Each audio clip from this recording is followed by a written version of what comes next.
Okay. It says says live it now. says Now it meeting says now live. Live showing live now? on Facebook. Yeah. It just popped up. I can't even see it myself, but this is great. Okay, so.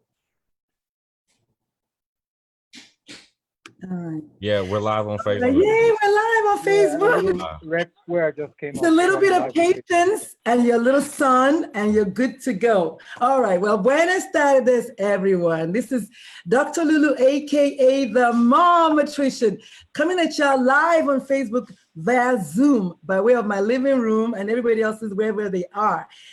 Whew. Today is gonna be real. It's gonna be raw. It is going to be the truth. I'm being joined by 1, 2, 3, 4, 5, 6, 7 brothers. I mean, it's not every day you get 7 men like this who want to come together and just speak the truth. So thank you so much for your time, for your patience, all my brothers. You guys have been awesome already. We haven't even started yet. So I've got Reverend Kevin Wilson, who is going to lead us in a 1 minute of prayer, and then we're going to go around and everyone introduce themselves, and then we're going to get the party started. So Reverend Kevin Wilson, take it away. Yes, let us pray. Father, our eternal God, we come to you, and first of all, to say thank you for the joining of these men as we speak to you and as we speak to the world. Oh God, we just ask that you will guide us and lead us by your Spirit, and let us speak our truth. Father, guide us and with our truth, and let us be able to come together collectively, not only just for this, oh God, but to find solutions and to solve problems, oh God. And we just thank you for these men. It is in your holy name that we pray. Amen. Amen. Amen. Love it. Short and sweet, straight to the point. All right, so we're going to get started. You know what, Reverend Wilson? I'm tagging you. You go first. Just a brief intro. Who are you and why are you here on a Sunday afternoon? Yes, my name is Kevin. I'm here. I am a chaplain here at Rush Hospital. I'm also an ordained minister in Gary, Indiana. Currently working in Chicago at the hospital as a chaplain. I'm here to speak my truth along with these other brothers that I have here, just to speak my mind. It's a lot that's going on, a lot that I'm processing. I got all these emotions, anger, mad, pissed off, just a whole bunch of emotions that are processing. And so here with a group of brothers to express those emotions and, chime in on what everybody else is feeling throughout all these other cities and I'm so grateful that you called me to be a part of this, being connected with these men that's all over the United States is just a wonderful thing to be here. And I appreciate you thinking about me and inviting me to be here with these brothers.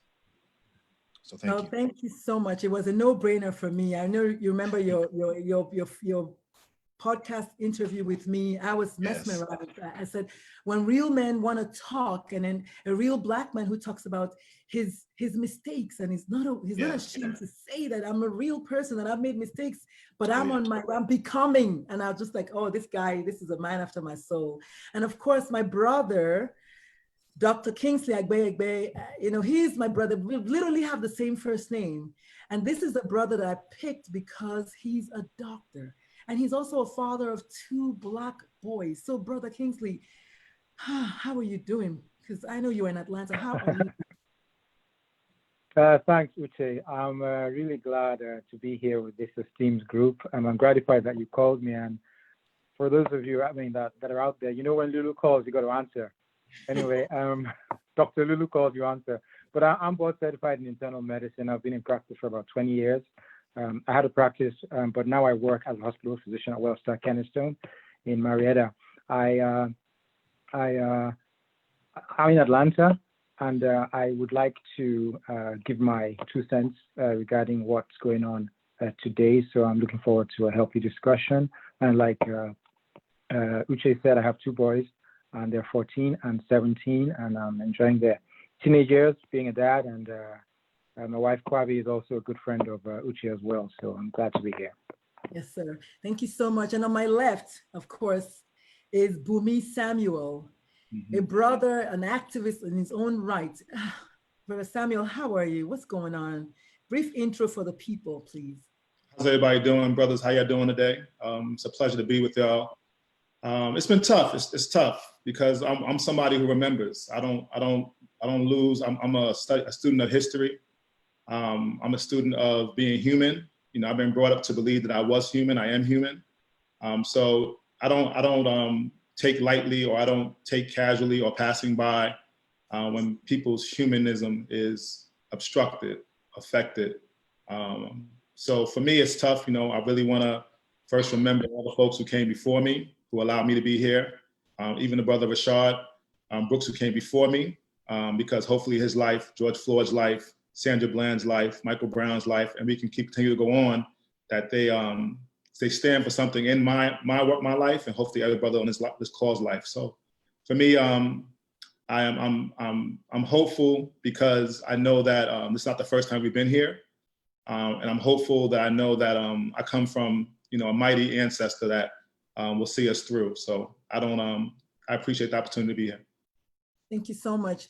Brother Blake, the millennial, he has a podcast that's aptly called The Diary of a Mad Black Man. Brother Blake, every time I think about you, I have goosebumps, man. You are also on ground zero. Can you tell us how you're doing? And I saw your post this morning on Facebook. I saw your post this morning on Facebook. Yeah. I had to get that out. I couldn't keep that in, but I'm happy to be here. As Dr. Lulu said, I'm the host of Diary of a Mad Black Man, a podcast. I like to focus on mental health, relationships, and basically anything that I would write in my diary, I put in my podcast. How I'm feeling right now, in this moment, I'm feeling okay, simply because I'm surrounded by nice brothers like myself.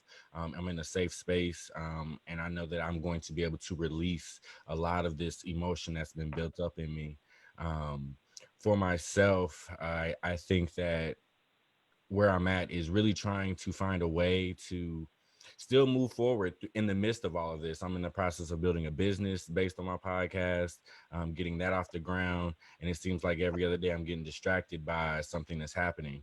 And so that's why I appreciate opportunities like this to come on and meet with like-minded people, and to continue to push the culture forward, because at the end of the day, it is about moving forward. But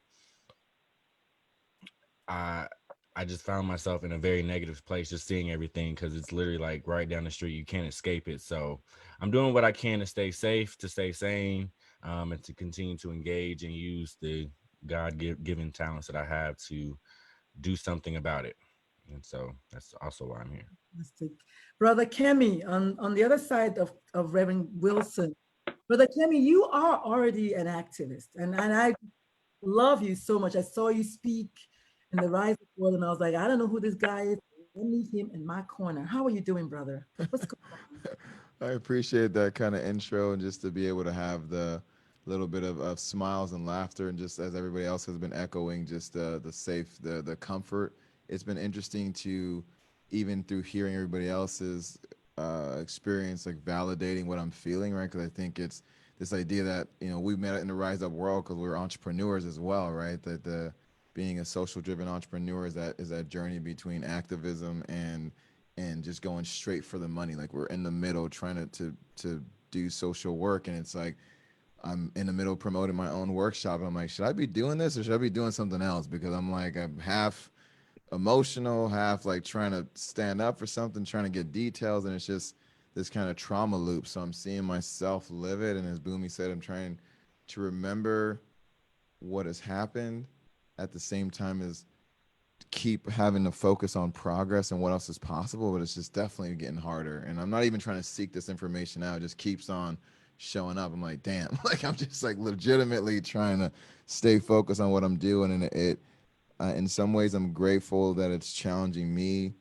to continue to step up. In other ways I'm just like, yo, can I get a day off? Like, can I live? You know, can I legitimately just like have Breathe. a Sunday and breathe? You know, can I get that? So I appreciate the opportunity to get real, and thank you for that. Yes, sir. And so bottom right is Alan Simmons, a poet, a man after my heart. Alan, you served in the U.S. Marine. Like, I was in the Air Force, but you were a Black male in the U.S. Marine. And I was going through your pictures yesterday. I was like, look at this brother. And I love what you wrote about. You know, you just happened to be alive.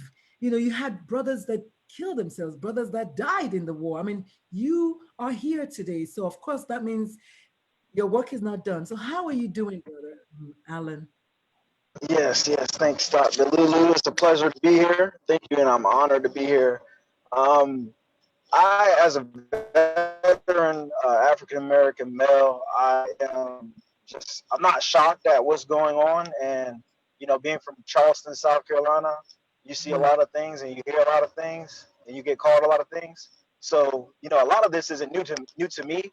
I think it's catching up with a lot of people who haven't been around it their life. So being in the Marine Corps and having people that are racist excuse the Black Lives Matter, like they pretend that it doesn't mean anything, or they pretend that we're terrorists for saying that Black Lives Matter. It gets me upset. So I'm excited to hear what's my side. So thank you so much. You're welcome. And last but definitely not the least, I have brother William Moore. He is not even on social media. That's how cool this cat is. Like, he doesn't do social media. You got to go find him. But I met him in another panel, and I just was just endeared to him. I was like, this is what I want my son. Because I get emotional when I talk about my boys. But I just said, this is what I want my son to grow up to be like. Like, he's a ground zero. He is actually in Minnesota. I listened to him talk about how he said he's going to go out there and protest until he has no more feet to protest. So how are you doing, Brother William? Or how are you doing? Well, that's the $1 million question. So first and foremost, greetings, everybody. Greetings to all the other panelists today. Feel privileged, happy and privileged to be here with you all. I am a public health professional, a doula, lactation educator, and a writer for Black Yoga Magazine. I'm here in Minneapolis, in Minnesota. Not only home to, what just happened to Mr. George Floyd a couple weeks ago, but also Philando Castile, about a year or so ago. I am making it. I am trying to stay, I'm trying to stay strong and focused and driven, just like I'm sure everybody else is. But I'm also intent on staying determined and keeping the pressure on. The biggest reasons that I wanted to be a part of this panel, to be and speak amongst a group of other individuals who can empathize with the way that I feel and the things that I've been going through, but also kind of make sure that, I'm getting encouraged and also able to encourage them, and also for us to be inspiration to other people or other folks out there watching this, to keep the pressure on, keep the pressure on to push change. Because I feel all too often when these type of tragedies happen in our communities, we get upset. We might protest for a little bit, folks hashtag, do a couple little things on social media. Then after about a week or two, everything goes back to normal.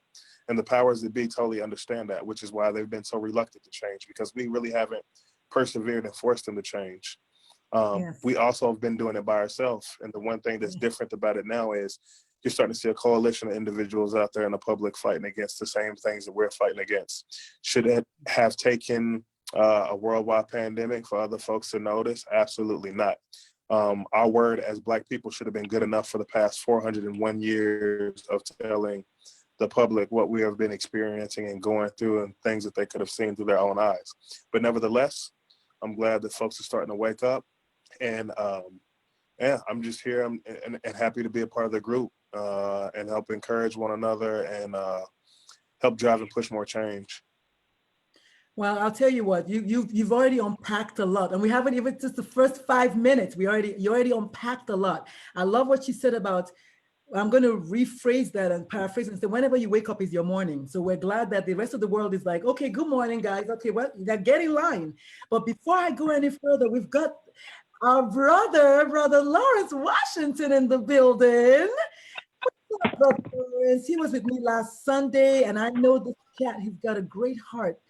A man, a family man, a man of God. What's going on, Brother Lawrence? How are you doing? Better late than never. You're African, so you're fine. This is African time. So what's going on, Brother Lawrence? So we can get started with the conversation.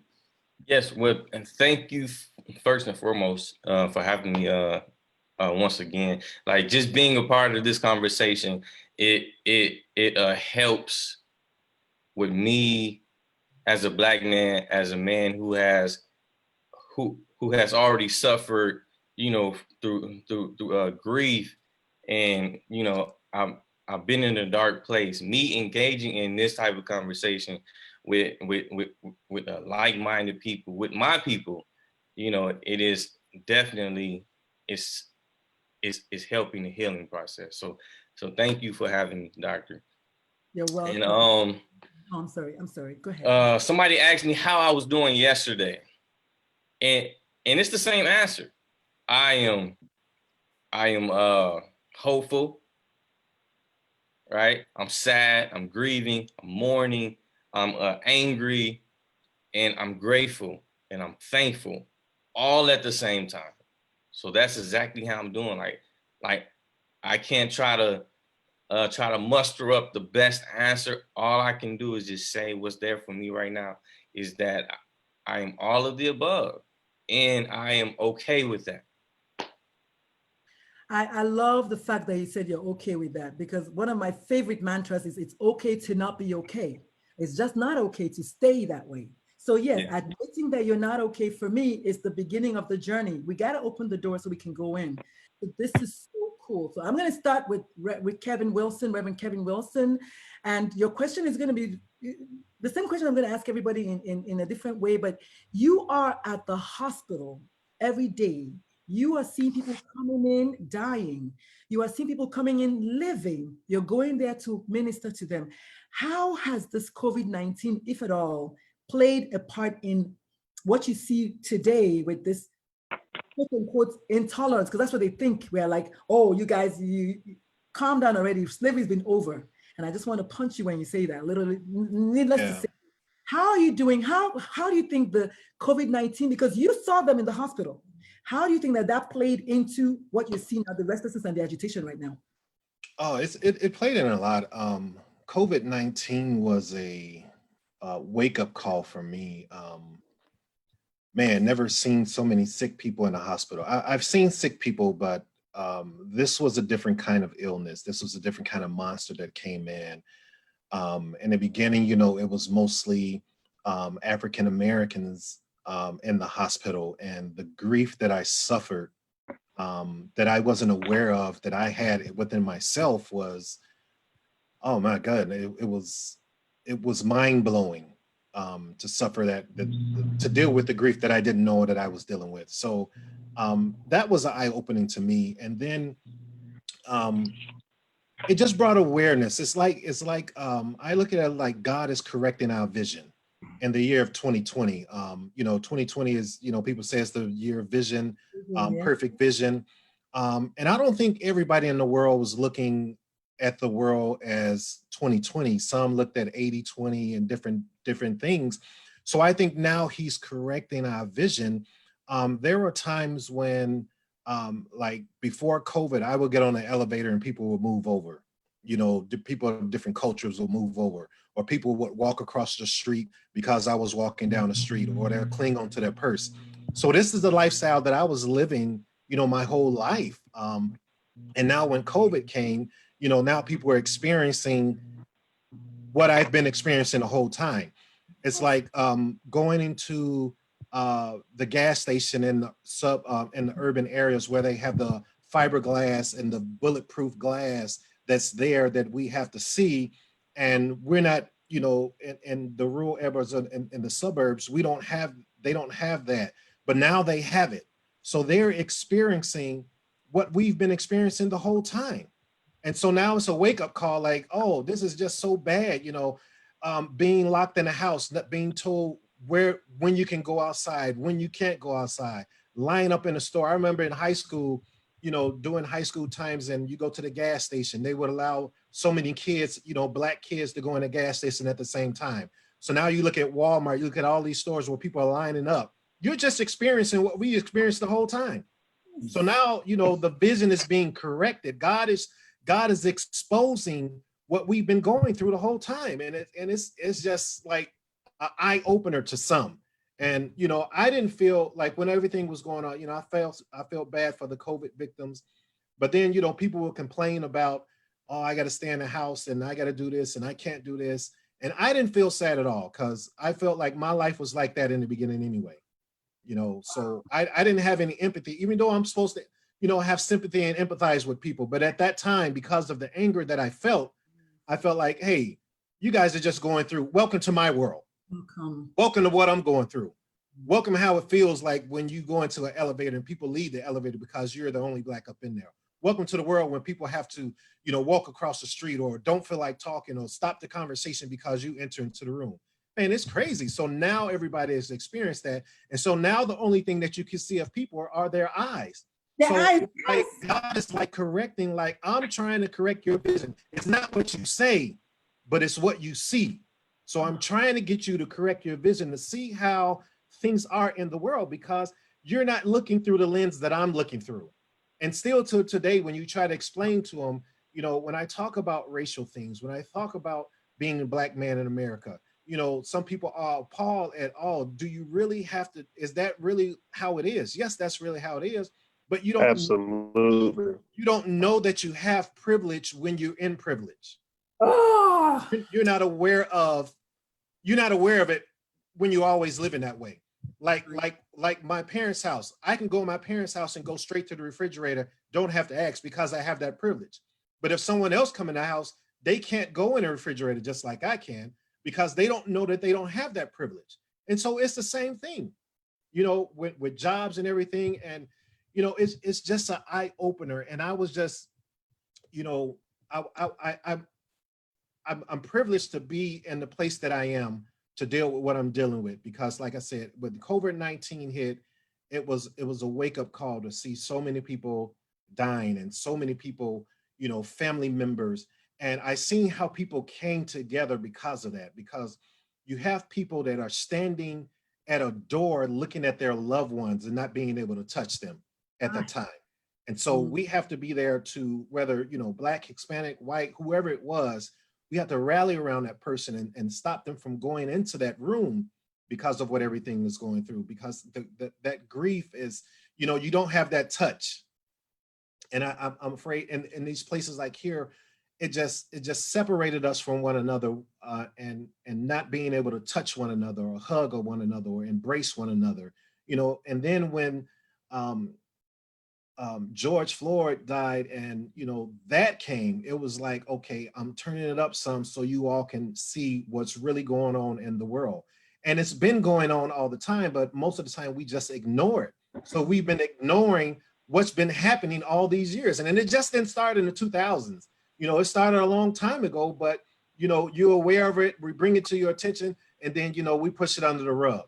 But it looks like this time we're tired of being swept under the rug, because the rug is so big, you know, the pile is so big now that the rug has become part of the pile.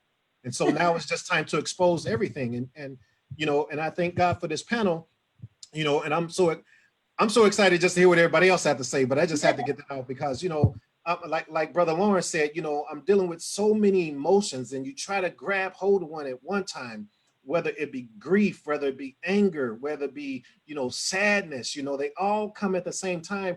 And it's okay to have those emotions. It's okay to have those feelings because, you know, I talk about, you know, growing up, how only emotions that I knew growing up was anger and mad and sad. Those are the three. Either I was mad at something, angry, or I was sad.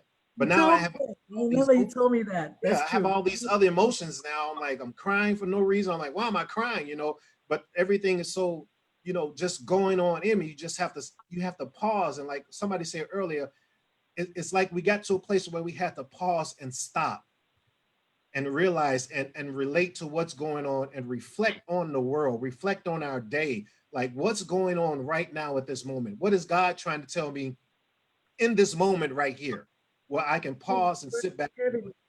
I'm going to ask you one question. I remember on your Facebook page, you posted Marvin Gaye's "What's Going On." Wasn't it you that posted that? Like yeah, this week? I remember that.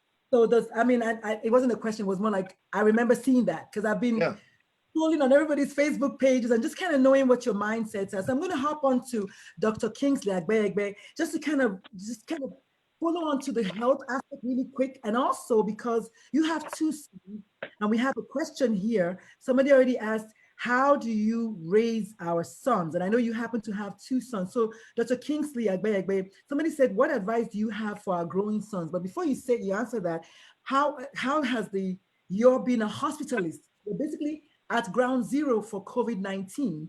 How has that played into your emotions with what's going on right now? You got 2 minutes. 2 minutes. Gee, all that? All right, I'll try. So it's been hard. When patients... We're all talking, we're all excited. Go ahead. All right, can you hear me? Good. Okay, I'm not on mute. Okay, so it's been hard. When the patients first started coming in, I mean, it was just COVID, what's this? And then, you know, I take care of sicker patients, basically patients that are sick enough to be admitted to the hospital.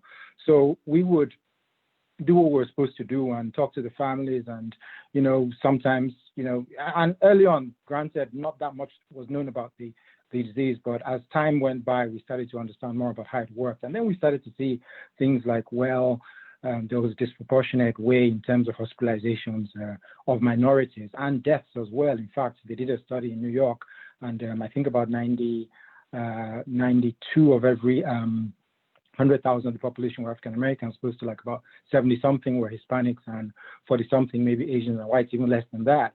And then also, you know, the death rates were also as high. So that was just, you know, and this was kind of like, we're blindsided by that because we didn't really think, you know, the virus was that, you know, selective in that sense. And it's not.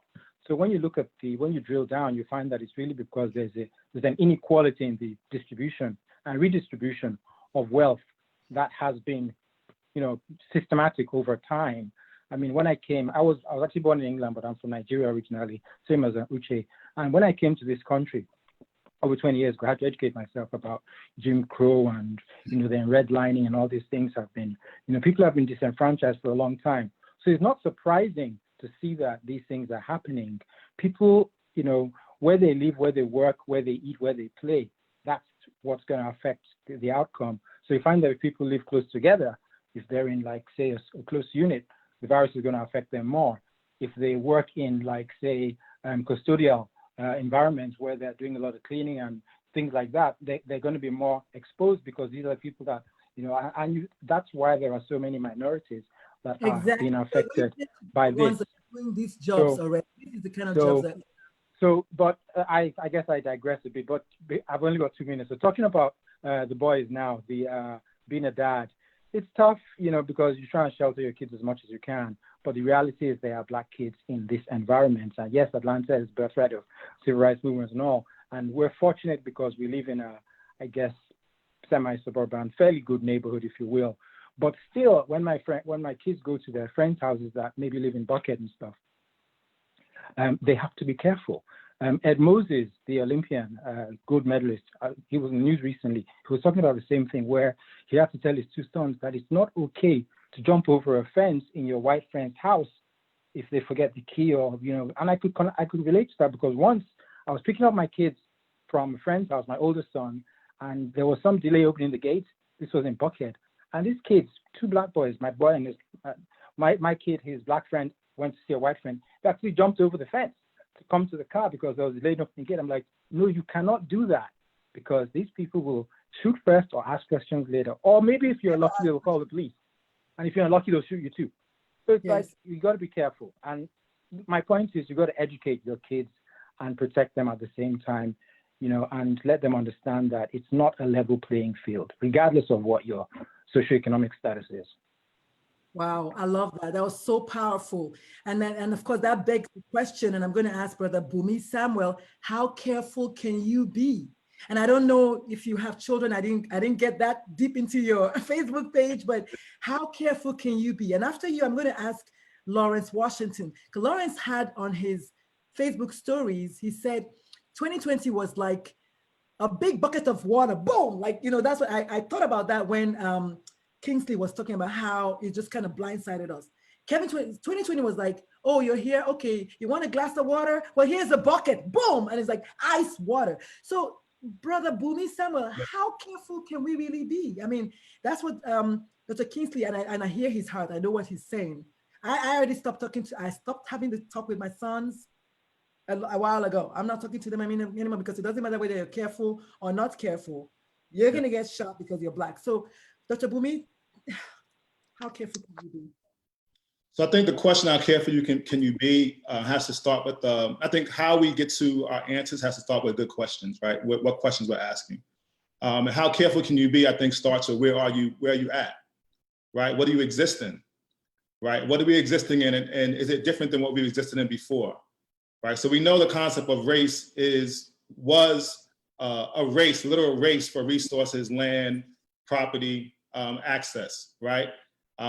We were the labor and the essential workers, right? In order to establish that wealth, establish that lineage of wealth that we see in the world. So we've been essential workers. This whole concept of essential workers is not a new concept. We've been essential workers from the very beginning. And what happens if we decided not to come to work, right? This country we're talking about wouldn't exist, right? So what we're seeing currently is that it's a breakdown in society that has been happening for some time now, and it's been bubbling for some time now. So when I hear people say, I'm not my ancestors, I always go back to understanding that we're not really asking the right question, and we're not really aware of what's taking place, because we know that our ancestors. And only reason why we're here now on this call at 3:39 Eastern is because our ancestors decided to resist. Right? We would not be here if they didn't decide to resist. Right? We would not be functioning. We would not be in our privilege to be able to have conversation, to even evaluate or reflect on what's going on if our ancestors didn't resist. Right? And that's a narrative that we have to be very clear about when we talk about the history of our people, whether it be overseas in the various continents, whether it be in the Caribbean, whether it be in America. So how careful can we be is that we've always been preparing to survive. And preparing to survive, and for me, because I'm somebody who has gone through a series, since I've been very young in New York City, we've always had a lot of unrest. In New York City, you're taught very early how to exist, how to survive, how to be mindful, how to survey your environment, how to be able to size your environment up. You become a survivalist very early. And I was talking to a friend of mine that at age 7, I was riding a train in New York City and going to places in New York City where you had to be mindful of how to exist. I didn't realize that I was being prepared for various moments at a very early age. My parents didn't hide me or shield me from that. We had conversations about race and talking about young people and children. We had conversations about privilege and prejudice. I think your ability to expose young people to what's going on very early, from a historical standpoint, from a sociological standpoint, and from a reality standpoint, allows them to be prepared for the moments that they will face. They will face these moments. And you hiding them from the moments is only putting them deeper at risk. They have to be fluent in how to navigate their environment. Fluent in many languages, how to be in the boardroom, how to be in the classroom, how to be in their community, how to love themselves enough to have self-care, because that's also a fluency, right? If self-care is not something that we talk about it now very often, but self-care has kind of been additional, right? And I heard a brother say he was a doula, he was a yoga practitioner. That self-care is about the everyday practice that you have in your repertoire that allow you to have longevity in your life and sustain yourself in your life. So while we're being activists, while we're being business people, while we're protesting, while we're standing for our humanism, while we're saying that we don't need permission to be human, right? That's where we're starting. We don't need permission to be human. And because we've been seen as less than human, we have a conflict of relationship. We have a conflict of relationship right now. The police it's not about policing in itself, it's a conflict of relationship. Because you don't see me as I see myself. That automatically is going to create conflict. If you see me as being somebody who is automatically guilty, as I watched the brother Rashad Brooks video this morning, it broke my heart because he was attempting to negotiate his life. He knew this. He was attempting to say, I'm a good guy. I went out and had a drink and a half. Right? I'm trying to make it home. We're all trying to figure out how to make it home. And that idea, since I've been a young kid, the whole idea is get home safe. Yes. Oh my God. Right? Brother Bumi, I have to say something. I'm writing this book that's called How to Teach Your Children About Racism. The last phrase, the last sentence in that book is, I'm just a mother that wants her babies to come home. I just want my kids to come home. Like, how hard can that be for people to get it? We just want our children to come home at night in the evening when they're done, I just want my baby to come home. Like, how hard can that be for people to understand? I love what you're saying. I love what you're saying. And it's hard. It's hard because we're having a conflict of relationship. Yes. Right. We're having a conflict of not being seen whole. Yes. And I think that all the work we're doing now has to come back to, we're talking about defund police. We're talking about organizing. We have to come back to a very solid platform and structure that says, I come whole. I need to come home. I come whole, and because I come whole, I deserve, my life has meaning. That's what has to start. And if we're coming from that point of view, then collectively we have a different conversation that we can come to the table with, right? We also have to understand that where we are and where we sit in a globe, we sit in a country, that's based on collective worth. And when we decide our collective worth is worth leveraging for the sake of our futures, things will shift. And that's exactly why we have to keep saying it's not about all lives not mattering. It's about Black lives mattering as part of the whole. If you have a hand that has 5 fingers, and this is the Black life of the finger, without the Black life, these fingers are not going to work. I mean, it's like we need to get it already. No one says all lives. And then for somebody to say buildings, lives matters, I mean, how insulting can it be? Oh, Brother Bumi, thank you so much for making me go there. So in understanding our worth, right, both from a human standpoint, both from a whole standpoint, and I say that because as you know, Chena, I got into a very bad accident in 2014. I saw that, where I lost my ability to walk. I've been in rehab for 5 years, and it took me as a Black man realizing that as a Black man who has a disability, not only was I viewed as a second-class citizen, I was viewed as a third-class citizen. I was invisible. Right? I was invisible, but I couldn't see myself as invisible. See, it's about how you see yourself also, right? It's about how you show up, because people will project how they see you, but it's about how you see yourself, how you communicate yourself. So for me, I had to go through a long journey, even though I felt really good about myself. I had to go through a long journey of really preparing myself to be seen without asking for permission. Not looking for validation. I look for somebody to say, you can do it, versus I know I can do it and I will do it. When that position is taken, and you can have that conversation from that position, that $1.2 trillion that Black people spend, sit every year, the conversation shifts. When you say, you know what, if you're not willing to respect a relationship that sees me as human, I'm not willing to have a relationship that exchanges value. That's it. Let's change the conversation, because we still oftentimes come to the table asking for someone to see us. In that position, and we're entrepreneurs, or we come from a place where we're talking about sustainability and self-reliance, self-determination. You come with that perspective of someone having to see you, you're already at a deficit. You're already not going to get the respect you deserve. Oh, you have to be willing to say, you know what? If you cannot see me whole, I have to step away. Right. And when you're ready to see me whole, we can have another conversation. Yeah. And that's the negotiation that we have to be a part of it when we're talking about this place that we're at right now. That's right. We cannot have a conversation if we're not 2 equals having the conversation. You can try that with your toddler and see how that works out. Okay? Just try that with your toddler. And I'm talking about a toddler. So needless to say, Brother Bumi, you make me cry every time I listen to you. I just love it so much. So here are the points. How careful can we be was the question. He said it's not a level playing field. And if it's not a level playing field, we cannot. It doesn't matter. It doesn't matter. You can be playing in your grandmother's backyard, and they'll come and pump your body full of bullets, because it's not a level playing field.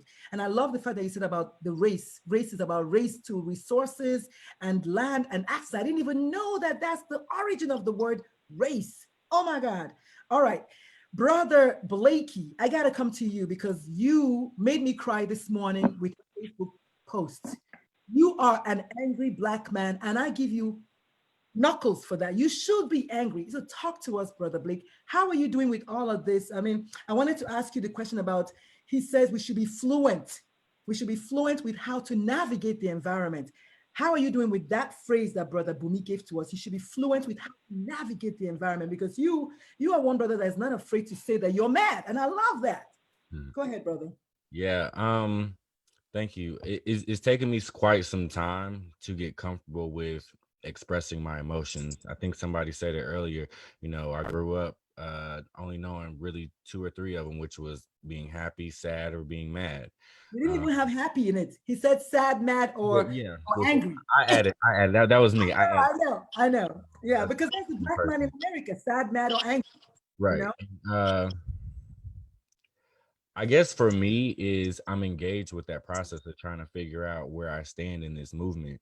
I was a teacher for a number of years, and I left teaching simply because of the politics and bureaucracy and a lot of things that I saw behind the scenes in combination with my own personal struggles. I literally had an administrator tell me the death of my grandmother was not a good enough excuse to miss work. And so that let me know that this is not a place that I need to be working. And I chose to be a teacher, to go into education for the very reason of what we're seeing right now, this new influx of consciousness that people are seeing. I chose to dedicate my life to be over $100,000 in student loan debt because I wanted to really prepare the next generation to have the reading and writing skill, the basic skills to go out and fight what it is that I'm now as an adult still fighting and dealing with. And so for me, where I am is I'm really trying to figure out where I stand. I'm currently unemployed, and I don't plan on going back to work for anybody else ever again in my life, simply because I need the ability to sit and engage in spaces like this. I must have the ability to move and navigate this world in a way that is best for me. And I don't need to be asking nobody else for permission on how to be me. I think that that's something that we just said, which is that I'm tired of trying to be something that I'm not. You know, I feel that, and I'll say this as an example, you know, like what I have on right now, like some people may deem this as unprofessional attire, but who made that rule? You know what I'm saying? So in the midst of everything that I'm seeing, is just I'm in the process of positioning myself in a way that is sustainable so I can really begin to make an impact on the world. Because ultimately, that's why I became a teacher. That's why I spent all of my 20s trying to be in a professional and, you know, trying to shape my character and be something that deep down inside I wasn't. Um, I find that now, being in a much better space mentally, the fact that I can express myself, the fact that I don't care about who sees my Facebook posts anymore, the fact that I can go live and connect with other like-minded individuals lets me know that I'm on the right path. You know, I like as an entrepreneur trying to start this business, that's really what's keeping me together as well, because I know that there is a way. I haven't quite figured out all the pieces yet, but I'm gonna get there. And like many of us, I'm constantly getting distracted. I know. Constantly getting distracted by the shit. I'm sorry, by the shit that we see. I'm sorry, but like, you know, Good. I had an agenda today. I got a conference later with my team and different things like that. But then you can't escape riding down 75, 85 and not see 30 police cars lined up. This isn't something that I was made aware of on social media. And so I think somebody else said it, it's like your brain is having to do so many different things at the same exact time. It's like, okay, I want to go out here and protest, but I'm really angry and I want to burn down the building, but I know I shouldn't be doing that, and I should be trying to be peaceful. I should be praying and meditating. And, you know, I literally was in the shower for like, so my fingers are still kind of pruny from how long I was just in the shower just praying and crying, because I couldn't just, I had to physically feel something. I had to physically do something. And when I made that post on Facebook yesterday, I felt it on my spirit to just get it off my chest, you know. And so with all that being said, I think it's important for me to continue to engage with that process, to figure out how I can create a sustainable income for myself, not just because I want to have money, but because there's a real war going on outside. And I know that I'm a soldier on the battlefield as well, regardless if I'm behind a computer screen or I'm out here in the streets with my fist in the air screaming Black Lives Matter. So it's a process, and it's a very, very, very difficult process, but I'm finding comfort in having conversations like this. I'm finding comfort and peace in meeting other like-minded Black men who just simply get it. You You know, get it.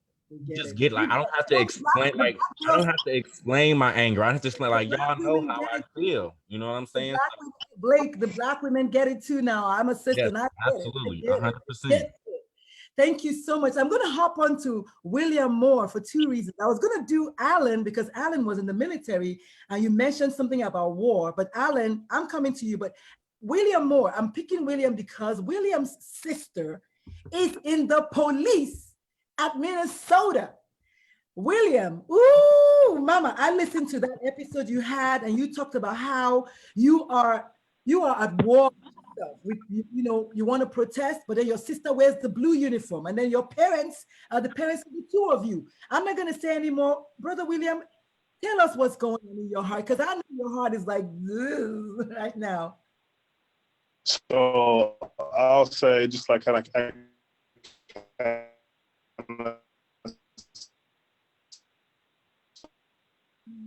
on that episode, like it breeds conflict in me, but it didn't stop me from being out there and getting tear gas and pepper sprayed. You know, it is difficult to, you know, when you're getting hit with and you see police in riot gear, that one of them is the things that keeps me resolute and still continuing to do that is several reasons. One, I know by doing that, I'm ultimately fighting for her too, because I can't take off my skin color. But when she takes off that badge and when she takes off that uniform, she's still gonna be a Black woman. And she's already expressed to me in several different times when she has been pulled over before and how she was treated when she wasn't in uniform by other officers. We can't and then all of a sudden their tone changes. Well, some of them, their tone changes when they find out she is off. Can you hear me now? Yeah, we can hear you, but it's like there's a delay. Yeah, Brother Kemi is saying kind of iffy. It's coming and going, and I know you're dropping serious nuggets, but it's coming and going. It's like it's dragging like that. Yeah, I apologize for that. It might be my surroundings or whatnot. Keep going.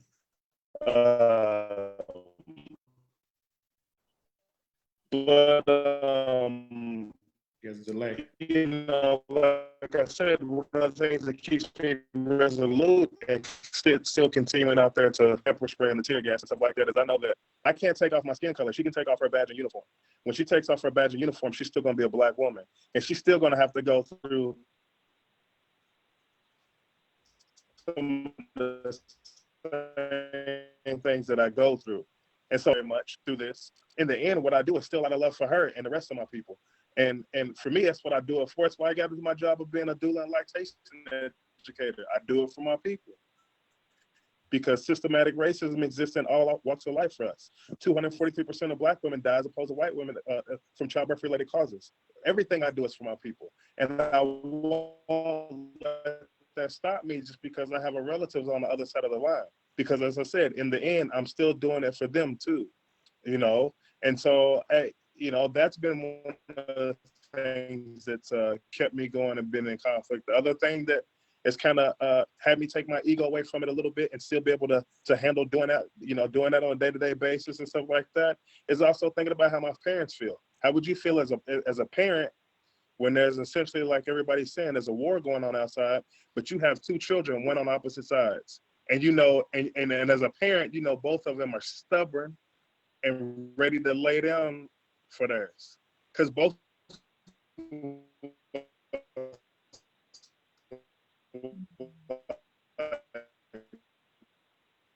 that's one thing that made me do. I know that when it push comes to shove, I'm ready to lay down for mine. I'm not afraid of it. I almost died 5 years ago, so that's no longer a mystery to me. Wow. And I know her. She's just as stubborn. So that's a real battle. That's something I have to think about. When I tell people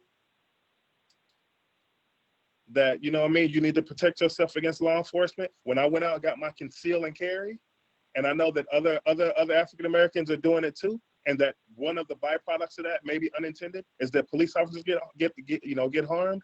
I know full well that one of those officers could be my sister. Yes. That is. But again, I have to do what I have to do for my people, and I have to lead and model the oppressed. And we've been oppressed, ran over, attempted to be destroyed for 401 years. Everybody talks about when we got freedom. The Civil War was one of the bloodiest wars in history, world history, not American wars, and world history, just to get freedom for us and on paper, not practice, paper. Because we were still made slaves through indentured servitude that came in the form of sharecropping. Then you got Jim Crow. Then you got the prison industrial complex that has 80% of the black and brown bodies. That population is us. Brother William, if you Yeah. can hear me, could you maybe try to reconnect with something else? Because I love what you're saying. It is, but it's really choppy. And while you're doing that, I'm going to come back to you because I love what you're saying. I'm going to bring in the Zen of Brother Kemi, because Kemi Joseph just brings this calm energy into the room. And I need your energy right now, because you don't see me cry, you see me laugh, you see me get upset already. And I'm telling you right now, as a mother of 3, not 1 or 2, but 3 Black men, I'm pissed off. So Brother Kemi, how can you make us, I don't know, I don't even know. I'm struggling with that same question. I'm doing a lot of writing here. People are dropping some powerful truths here. So I'm just taking notes. If you're seeing me like looking down, it's just because that's why I came here. I was like, I'm in the middle of all this stuff. I was like, no, I have to learn. So I appreciate all the wisdom being shared here. And I mean, I think I have more questions than I have any information, right? Because this is, one of my mentors who put me on this path of education, like literally changed my life and helped me get the scholarships to get the degrees behind me. We were messaging, and she's just so brokenhearted over this and sharing what you all have been sharing, like that this has been the mistreatment for so long.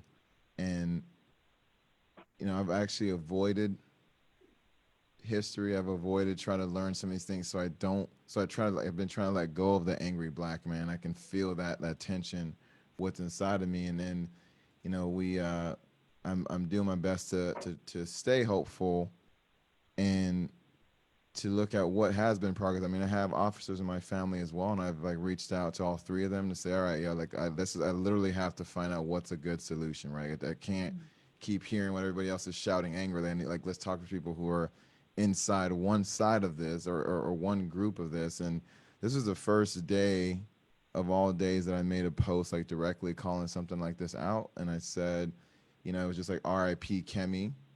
What if it was me, right? Just like people in my group, people who have been sharing me love. What if that was me and not what if it was me in that situation? What if it was me who just doesn't come home for a random situation, right? And this is the first time that I had somebody kind of come at me, because usually what I post is trying to walk that middle line and bring more people together to reconcile versus the division that we're seeing here. And I think the division happens when we start getting so caught up in these situations. And if I just speak from my perspective and just hearing, I realize how conditioned I am when you talk about that question about safety. It's like, I was told exactly, hands on the wheel.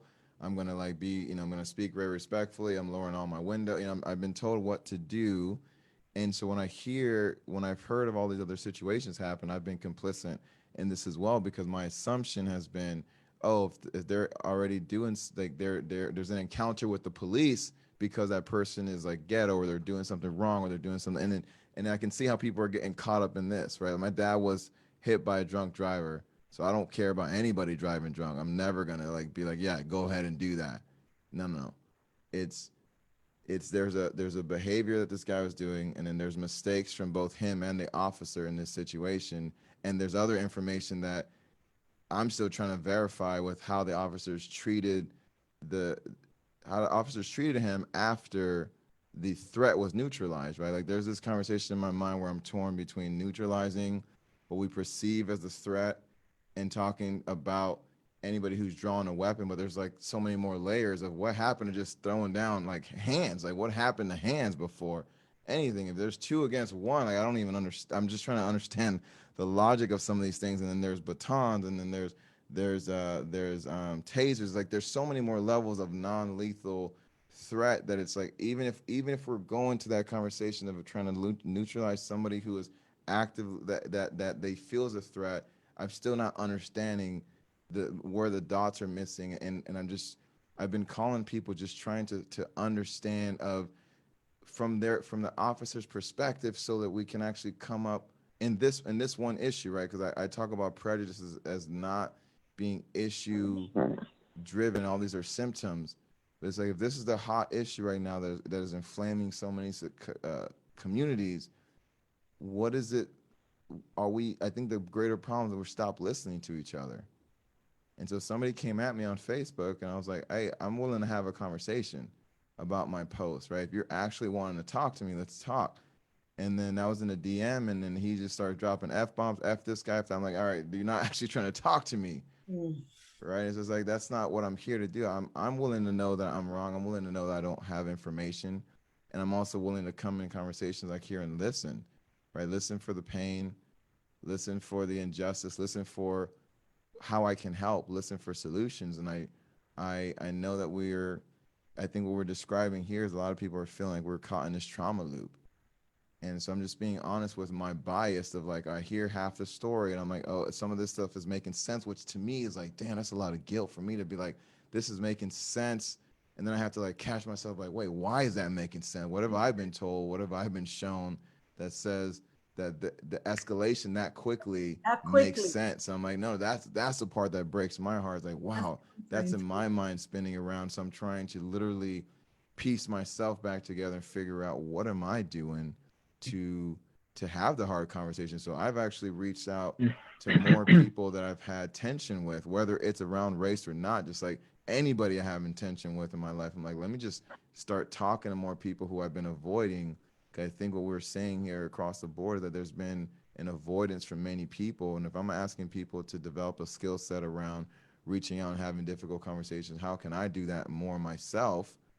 And even invite people who I don't agree with or who don't agree with me. Like, again, if they're going to be disrespectful and not having a conversation, like those people, I don't have the energy for that right now. It's just like, yo, this is the first time in my life I started like blocking and removing people. Like, I've never even considered that kind of thing. It's like, no, I don't have time for that, because I'm just trying to make time for people who actually are wanting to have conversations, who are wanting to move it forward, who are not going to get trapped in which group has it worse, because there's no way to win that conversation. Like, I'm trying to get to a place where we can, like Boomy was saying, I just love what I'm just writing all these things. Like, there's one activity I used to do in workshops, which was having people stand across a line from each other. Like, you're in partners. When I say go, your objective is to get the other person across the line. And you see people like literally go into tug of war mode, right? This is not about race. This is like leadership. Like, they just go straight to tug of war mode. Only a few people figure out that to get somebody to see the other side, we literally have to be both willing to go. Like, we both at the same time both be willing to go. And it takes like this is adults, this is kids. It's like, so as soon as somebody said that there's that line that's drawn and we're trying to get one side to the other side, it's like, we're never gonna win that way. We're never gonna like actually see it. And that's the hardest part, when one side has the ability to be hostile and validated or supported or protected in the hostility, and another side is like not really, is feeling safe. So I keep on coming back to this idea that it's about increasing safety so everybody can feel like they can come home. I think for officers, like I said, my sisters are like panicking because the officers in our lives are on the other side. Like, they could not come home because of somebody having a weapon. And it's like, this is a conversation about increasing safety, or at least that's what I think it is. It's like, how do we increase the safety and value of human lives across whatever side, so people can truly calm the trauma brain and feel like they can move forward towards better solutions. Wow, I love it. I mean, just power packed. Listen to the pain. I love that. That was a tweetable moment right there. Trauma. Of course, it's trauma. Brother William, welcome back. Could you just mute yourself? We hear you loud and clear. That's awesome. So, trauma loop, and then listen to the pain, and then of course about increasing safety of human lives. the fact that prejudice is a symptom, that's powerful. So I'm going to hop on to Brother Lawrence Washington, the man of God, a young, cool, sly brother. I just love me some Brother Lawrence. Phew, you got lots and lots of daughters, okay? I'm going to come from that angle right now. How are you feeling about having one son? And like he said, like Brother Kemi said, what if that son was yours? Or worse still, what if that was you that didn't come home? How are you processing all of this information? You're still muted. I'm sorry. There's a lot that is going on, in my head. As a father of 5 girls and 1 boy, I think about how this time last year, actually on Easter Day last year, my son actually drowned in the pool. And by the grace of God, I was actually there to snatch him out.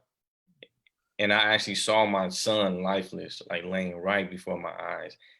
So I know the trauma and the experience that takes place as a father, because I actually saw my son at 3 years old, lifeless, his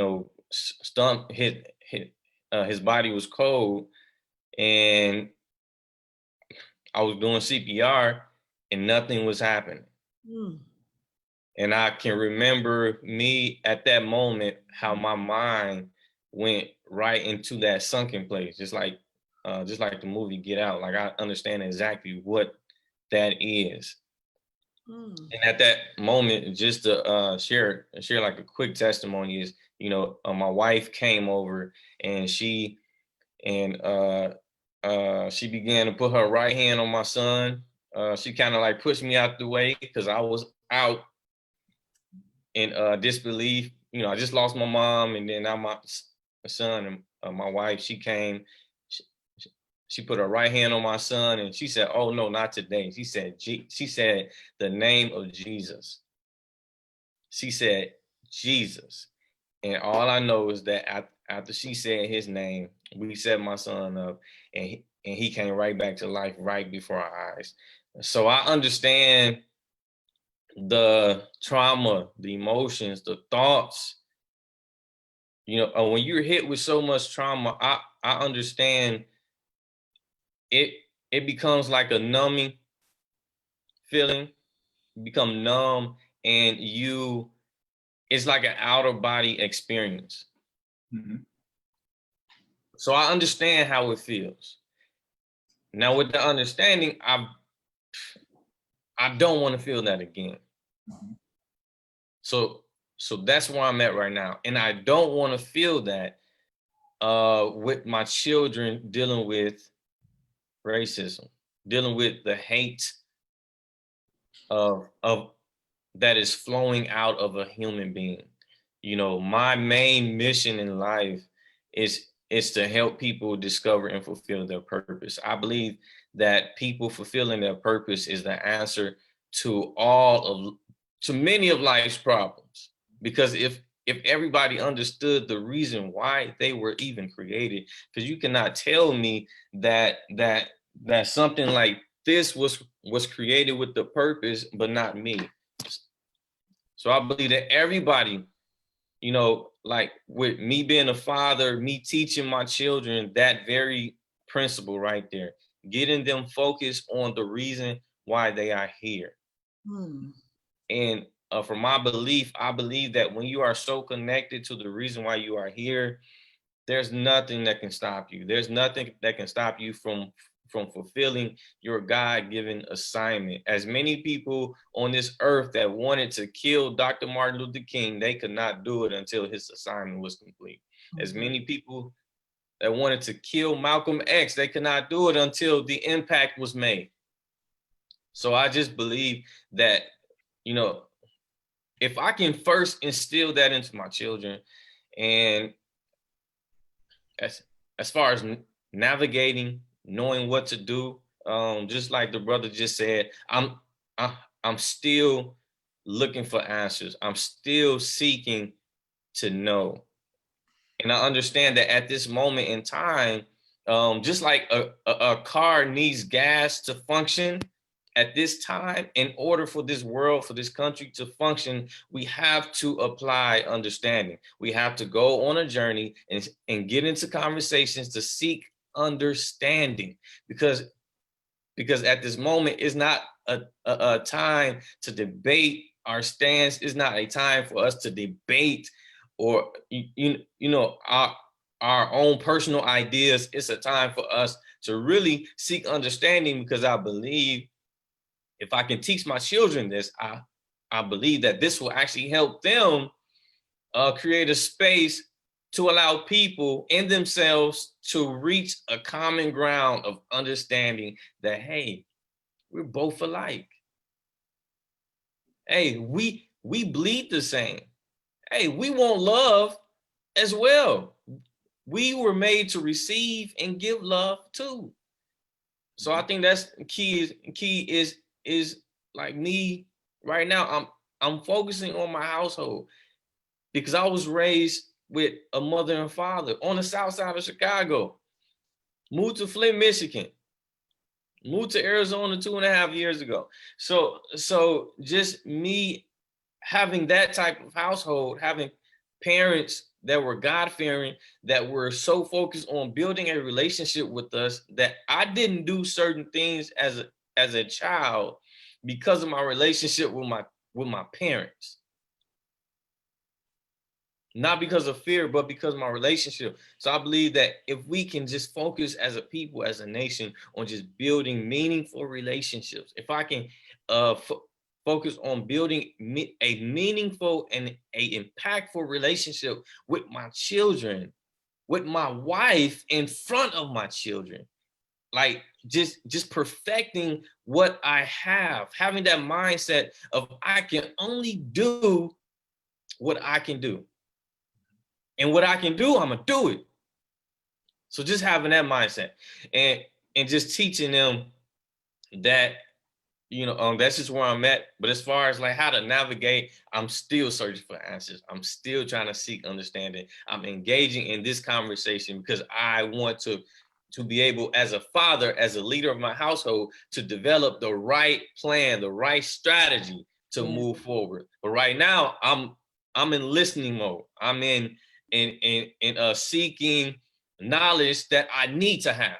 Not knowledge, not just knowledge, because there's a lot of knowledge that's flowing around, but there's not a lot of necessary knowledge.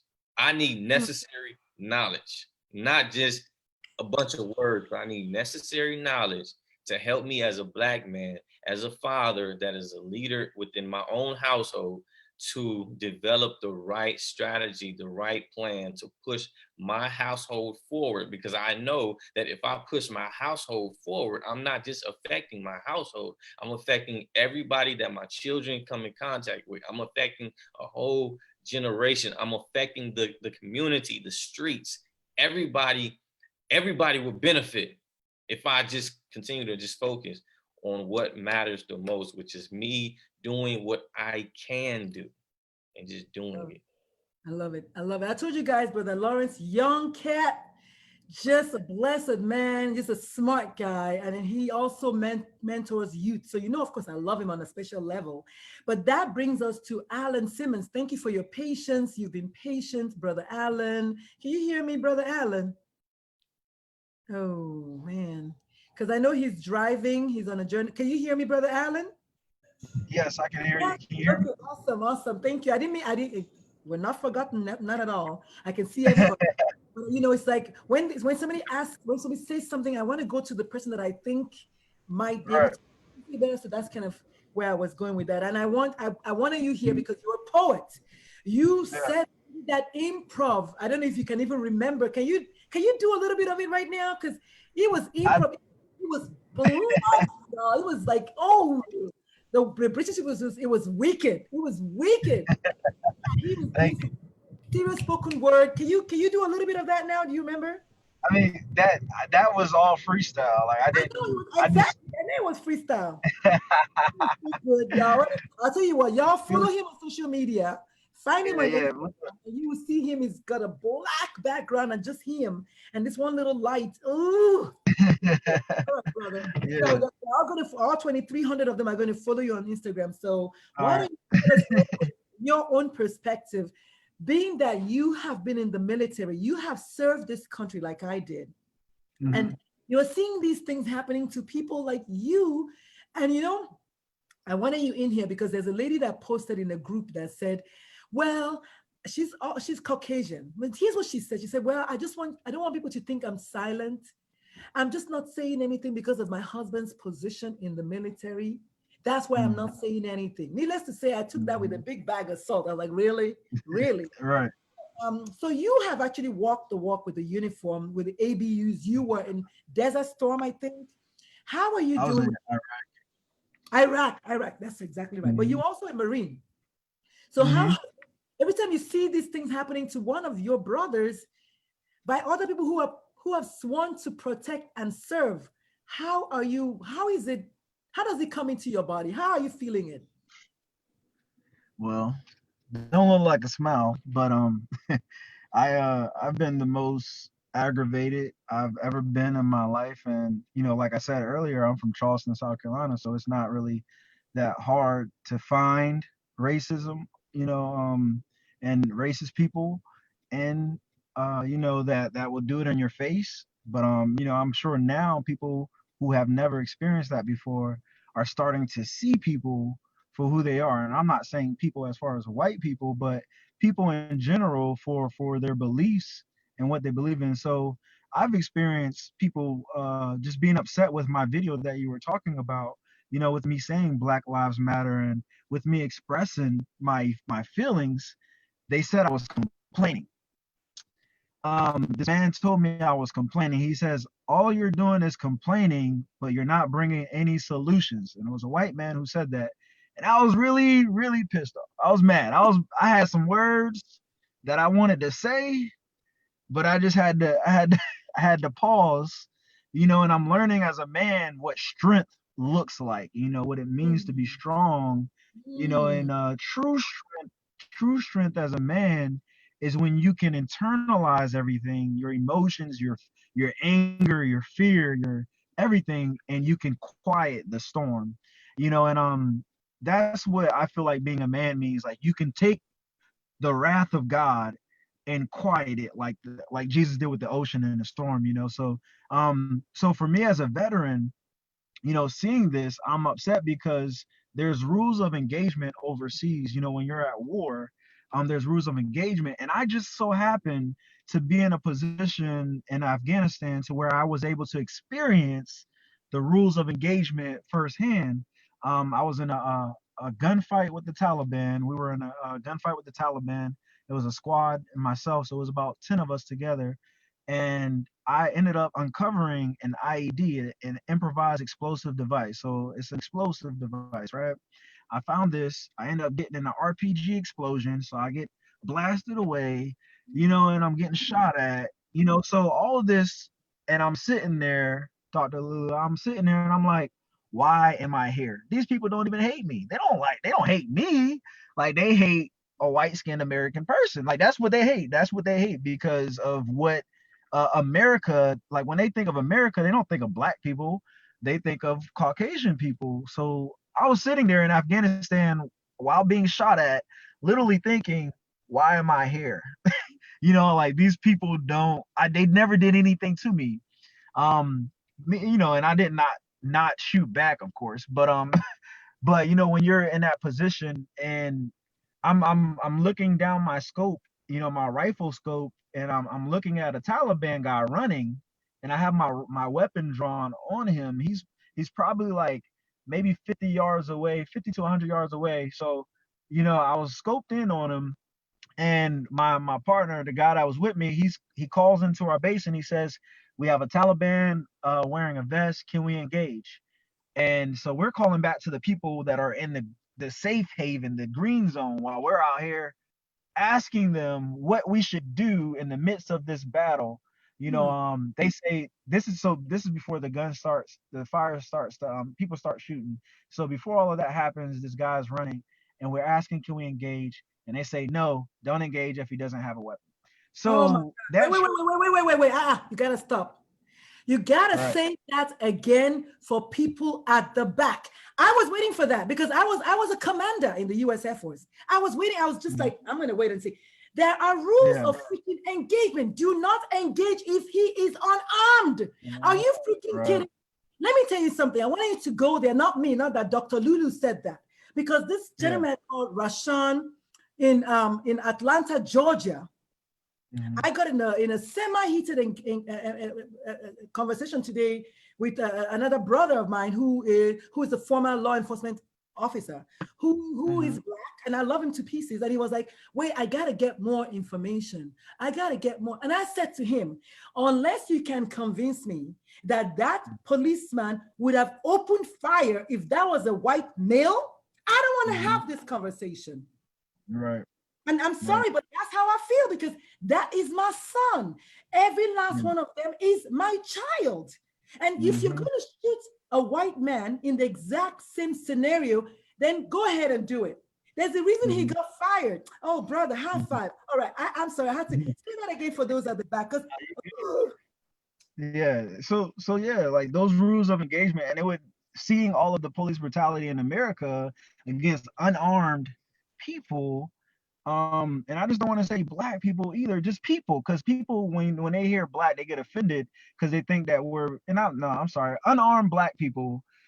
It gets me mad, and then I get mad at myself and I'll go back there, but I'll get mad at myself when I hear we say this a lot, like when we're angry, we're like, I don't want to be that angry black guy. Like a brother said that earlier. He's like, I'm sorry.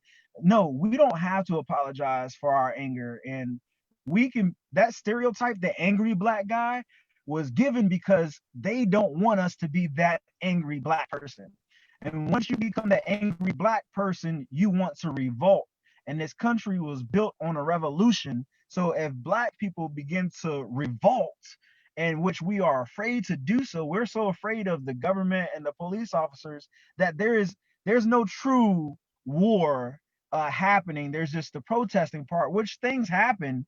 But my question as a black man has been, well, we've marched before. We've marched for a long time. What is the real answer? And I feel like we're afraid of finding out that real answer, which is war. And I'm not, just because I'm in the military doesn't mean like I'm all like pro-war, but I feel like black people are in a system that was never built for them. So if you're asking a country to accept you in a system that was not built for you or meant for you, it is impossible to do so. So the only thing my aunt-in-law, she said earlier, is that we aren't free, we're just loose. Like we're loose. Like when you think about a dog on a chain, you know what I mean? That dog knows he's not free because he's on that chain. But the moment you let that dog out in the backyard with a fence, with parameters and guidelines, and laws to keep him in there, he feels free, but he's still enslaved and has a master. So as black people, we have to get uncomfortable with being enslaved as we are right now. And it's a mental thing as well. So rules of engagement, they said don't shoot this unarmed Taliban man because he was a civilian at that time. And we literally had men walking by us after we were getting shot at. These guys are walking by us after probably shooting at us, so I get aggravated when there's a cop and let's say a man is running away because he's afraid. Obviously he knows that this is a dangerous situation. And when you're in a situation that for the people who are like, well, why are they running? Why do they run? And I've been the one that says like, why are they running? When you're in a fight or flight situation, you don't think, oh, I should not run because I will get shot. You're going to think, well, should I run or should I not run? And that's the first thing you think.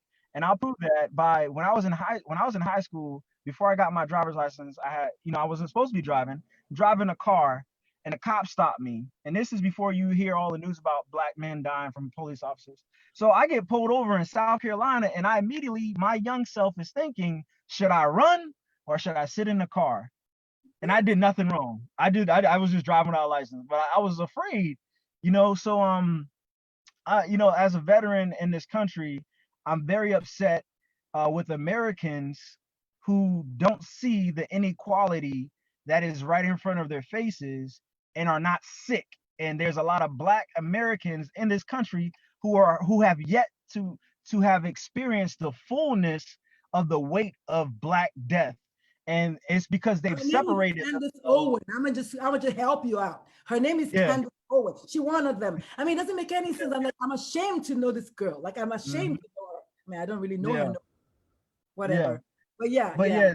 like the Black deaths and like I'm almost done because my computer about to die too. But I just want people to really think about war in other countries and how we while we are overseas in Afghanistan and Iraq and whatever other countries people have fought in, Americans have been always home having their regular life, eating cakes, eating ice cream, going to the movies, going on dates, hanging out with their families, while the whole time you have people overseas fighting for our country, right? And you know, when we come back, we get the, oh, hey, thanks for your service. But when you're a Black African American male, you no longer have your uniform on, or a female as well, you don't have your uniform on, and people don't see like, oh, that's a Marine, or that's an airman, or that's a whatever, Coast Guard, Navy man, or seaman. People don't see that because they see your skin color, so they don't care if you served or not, you know.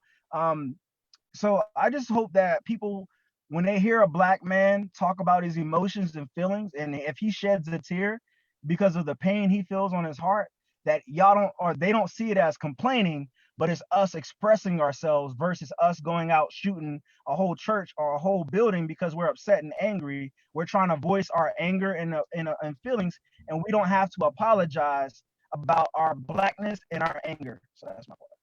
I love it. I love it. Thank you so much, Brother Allen. I'm going to hop on back to Brother Will real quick because he didn't finish saying what he was going to say.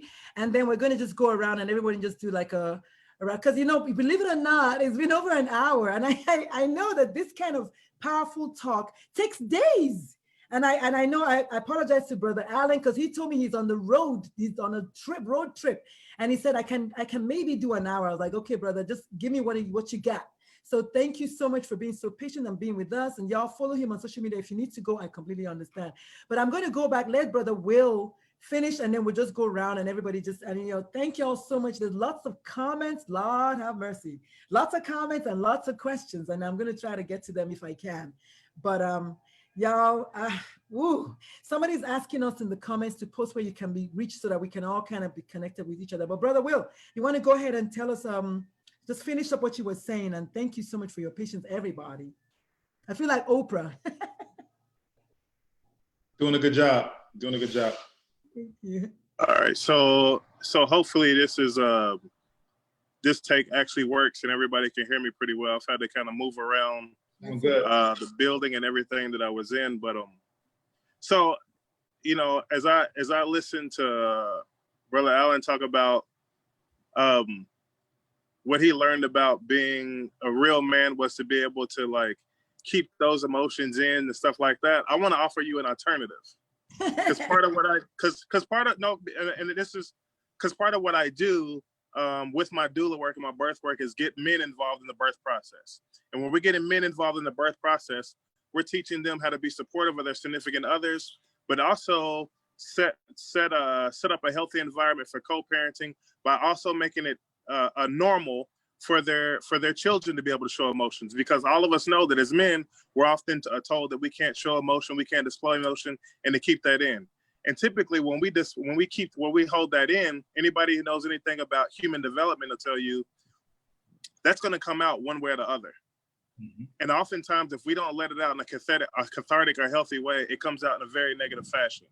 So I would offer the alternative is when that uninformed white man kind of told you that you're complaining and that you're offering, you're complaining but not offering any solutions or whatnot, I would have clapped back in a professional way, but I would have clapped back on him. Ain't no holding back on that, because A, it's not his position or not his role as a white man living in a white male-dominated society to tell a black male how to handle and to deal with his trauma. Two, one of the other things that I kind of heard you talk about too was about rules of engagement and how you served. And everything that you were saying was 100% correct. Like, I'm the son of two military parents. And then I sat and I listened to you talk about how essentially how do I want to word this? How, like people don't want to talk about, or how in Black America it's going to take war or violence or something like that to get stuff done. I'm here to tell you that, as somebody who has a degree in history, we may not want to hear it, but that's absolutely how it gets done.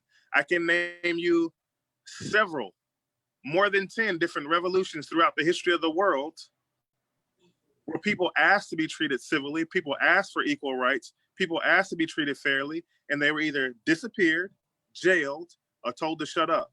And it was only until they took up arms and defended themselves in an organized fashion that freedom and that equality was given to them. That's how this very country was founded. Now, am I saying that everybody needs to go arm up and go march down the streets and this, that, and other?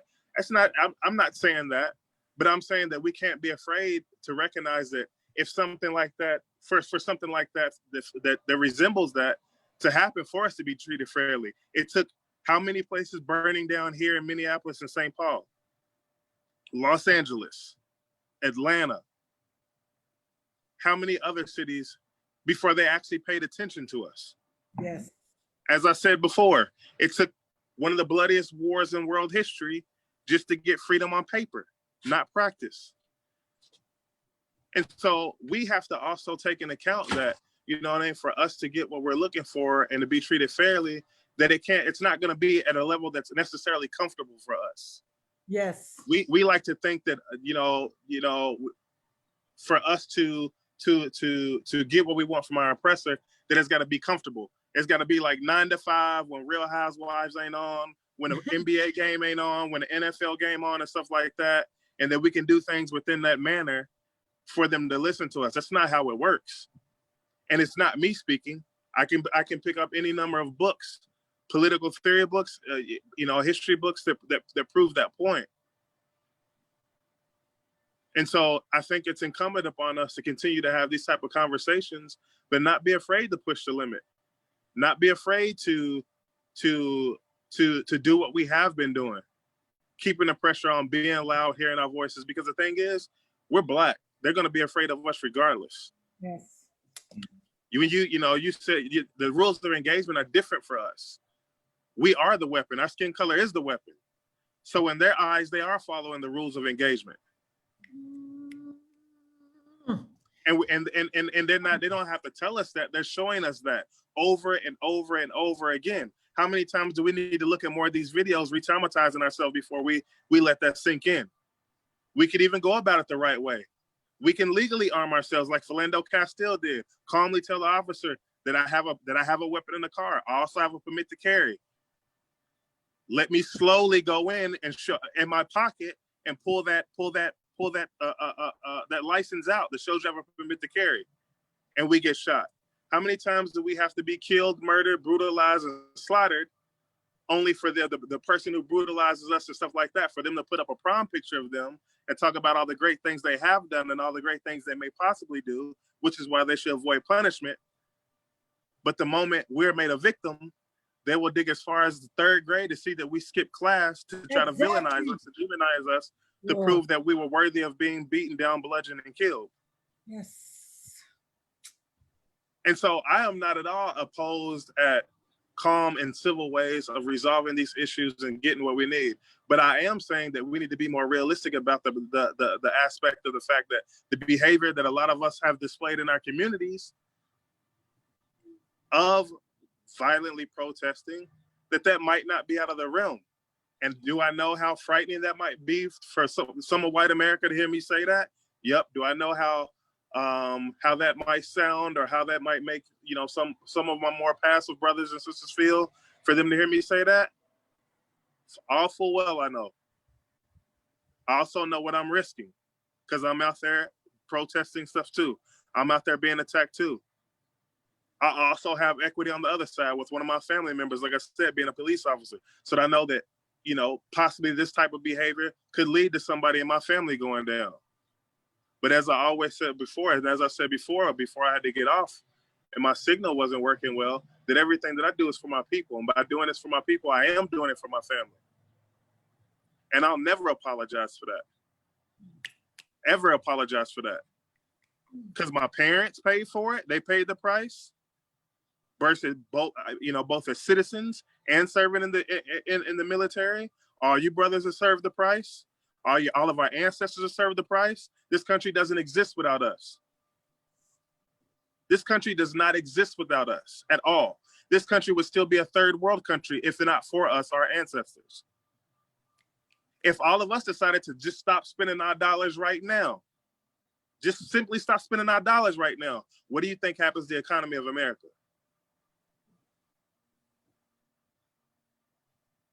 So like the brother is mentioning, I know we have to go. I know, girl. Man, dude, I was just listening. I think you do a part 2, and we appreciate you. Of course. This is going to be part 3 for some of us, brothers. What I want to say is that back to my original statement, you have to know what space you occupy, and that's part of the first law of being a human being is self-preservation. That's the first law. It's self-preservation, and you have to decide what you want to do to preserve your life. What do you want to do? And what do you want to do to make it home? Right? And how you want to build home? Because I think that the challenge here is that we've been so wedded to America that we're unwilling to look at the other options of what it means not to be in a space. A divorce. What it means to claim dual citizenship someplace else. What it means to retract our spending. We have to be willing to take those conversations and the challenge is that we are kind of like, it's like a bad relationship. You're like, maybe she'll take me back. Or maybe he'll take me back. If I do just the right things, if when he or she beats me, I might just say, I won't yell as loud anymore. That's a Stockholm syndrome right there. When you identify with your own anymore. I won't burn the toast. Maybe they'll change, right? And you have to have a serious conversation. I think our communities have to move from the protest is one state of mind, but it's also you have to be in an organized state of mind where you start asking yourself the questions: what are options you want to take, and what agenda are you willing to lay down in order for you to move yourself forward? I think that from a community, a family that comes from protests, one of the challenges I saw in the past is that we were still hoping that things change. There were a lot of brothers and sisters who sacrificed and who are still political prisoners, who are still incarcerated. And they lay down their full lives, 30, 40 plus years, taking a stand, and others weren't on the same page as them. That divide and conquer is a serious challenge that we have in our community. Yes. Some are willing to take a little step, but when it gets really, really hot, some are willing to retreat. And we have to, and we're talking about percentages and numbers, we have to be on the same page in a certain kind of way to make a statement about what we're willing to accept, what we're not willing to accept. That concept of we talk about just the bus boycott. It wouldn't have worked if some said I'm down, some said I wasn't down. I had to take a mass number to say, we're not gonna do that. We're not gonna buy the buses. But not only that, the next step after that was we're gonna buy our own buses. That's another conversation. We're not only going to boycott the bus company for 300 plus days, we're gonna then say we're gonna buy a fleet of buses so we never go back to the bus company. That's the next. And it took that perseverance as well, because just like you said, when they teach us about that bus boycott in schools, they make it seem like it was like 2 weeks and then stuff changed. Right. And we don't have that perseverance. Yeah. That's why we continue to do this tweeting and marching for 2 weeks, and then we get off of it. They don't teach you that bus boycott lasted several years, and also at reinvesting back in our own community before the changes happened. Right. So on that, I'm just going to complete in saying that everything we do has to be an exercise in our endurance. Things don't happen right away, but everything we do is an exercise in our endurance. You don't necessarily see the victory, but your muscle that you're building right now is to get to the victory. And you have to be constantly building your muscle, your like I mentioned, your self-love muscle, because that deals with the trauma. If you can't see past your trauma, if you can't work on your trauma every day, if you can't organize your days to target and focus on your trauma and seek assistance in your trauma, I'm not ashamed to say I've been going to counseling for 5 years. I'm not ashamed to say that. It's a staple in my life because I'm not going to just deal with what they call post-traumatic stress disorder, which really is persistently traumatic stress disorder in stressful environments. You have to be willing to not just cope, but to break through. That's the first thing concept of self-love. Not just cope, but to break through. Then you have to be willing to organize and be actionary in people who are doing the work. A lot of us want to watch people do the work, but we don't want to be involved in the work. That's a major issue right now. We want to see the march happen. You want to benefit from things shift, but you don't want to be front line or be active. Whatever your skill set is, your skill set might not be marching. Your skill set you might be a brilliant writer. You might be a brilliant filmmaker. You might be a brilliant organizer from the back. But everybody has something they can contribute, but you have to make a statement saying, I can contribute. And I'm going to contribute. Not I'm going to say, I'm going to contribute. And I'm going to find somebody where I am who is also looking at the long-term picture, and we're going to contribute. And all right. I'm gonna have to, because I promised it wasn't gonna go past 2 hours. And I'm telling you, I love this. And I'm gonna ask you guys now, because I've already had 2 people ask me if we can do part 2. And it doesn't have to be next week, Sunday. I just want us to keep on talking. A lot of people are learning. I'm learning. I've got 4 pages of notes, okay? So I'm gonna say something that I've just learned: persistent traumatic stress disorder.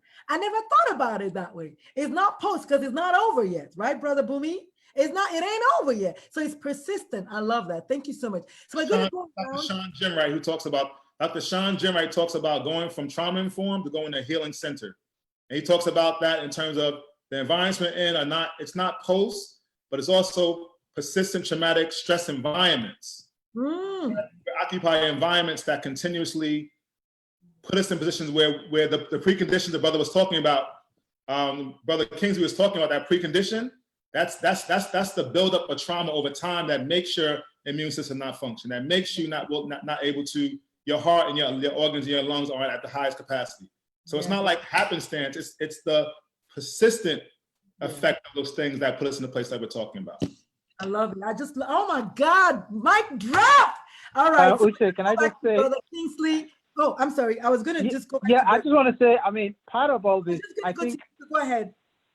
Can you hear me? I'm not on mute. Okay. So part of and that's why it's important for us, brothers, to keep up the pressure, because in spite of what happened to us over the years, we're resilient. And I think that they are scared. They are threatened by our resilience.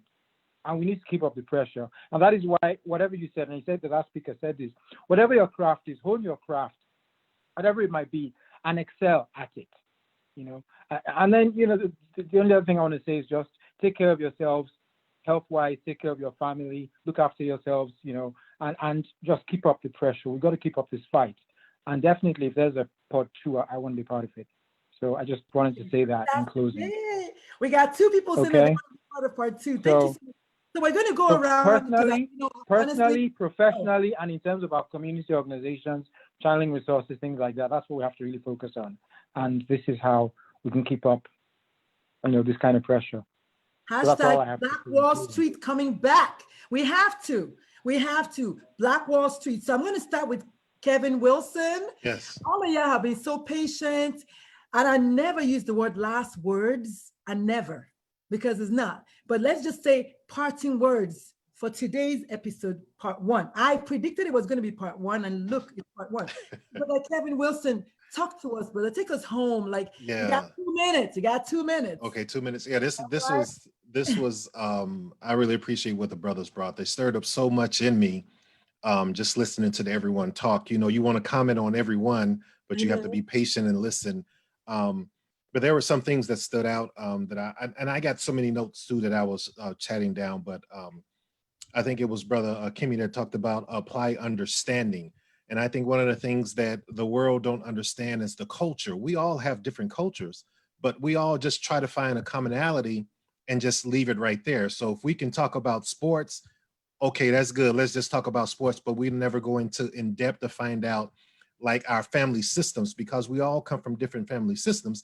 Even every brother on this page right here, we all have a culture that's common, But then what's underneath that culture? We all come from different families and family systems that are brought up differently. But sometimes we're afraid to go beyond that because it deals with some pains and it deals with other things. And then the other thing, when they talked about the bus boycott, Brother William, man, you said it so clear. What they teach us in school is the basics, but they didn't tell us how they shut down the economical system. And then they said, okay, let's rethink this thing because we're losing money. And so, but they don't teach you that. And so that's the thing that we have to do as a race, as Black. You know, we have to come together and work together. There's so many times we come together when the pressure is applied, but then when the pressure is eased up some, then we go our separate ways. Well, let me do it this way and let me do it that way. And I think just so many times that if we can come together and work together and unify and have unity, you know, we can accomplish a lot of things. And I'm just so excited to be on this panel with these brothers.